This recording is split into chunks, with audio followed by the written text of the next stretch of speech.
Okay. Thank you, brother. And thank you, wonderful poets. Such an honor to be here with you and sharing a few lines. I hope you find these a little amusing. My first piece is called Positivity is No Luxury. Positivity is no luxury that ultimately falls on me.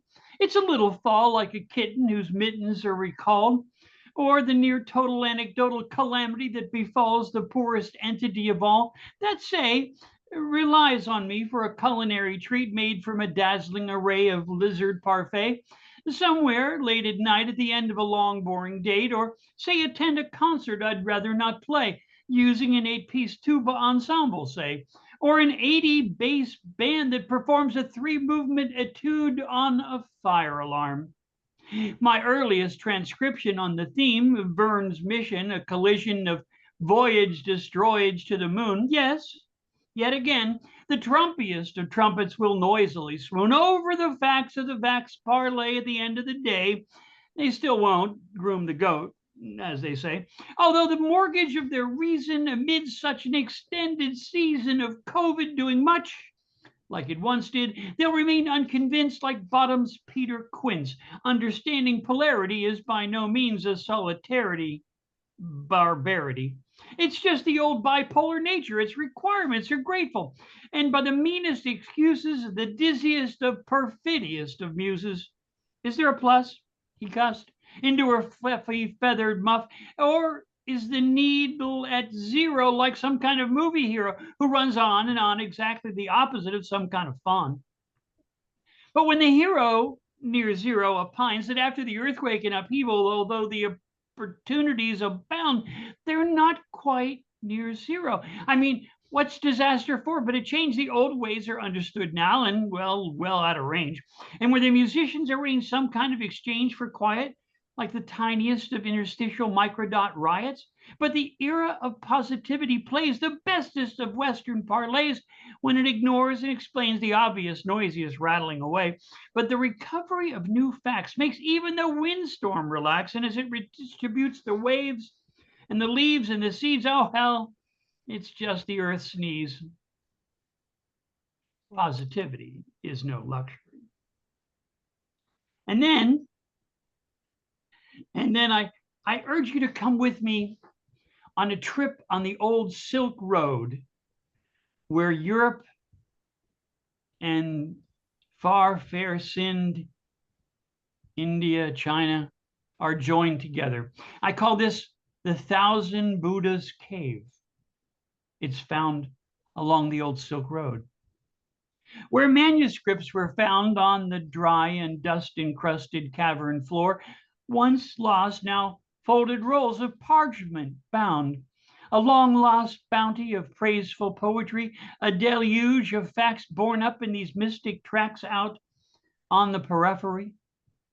Could this find prove to be what legends and mysteries seem to say?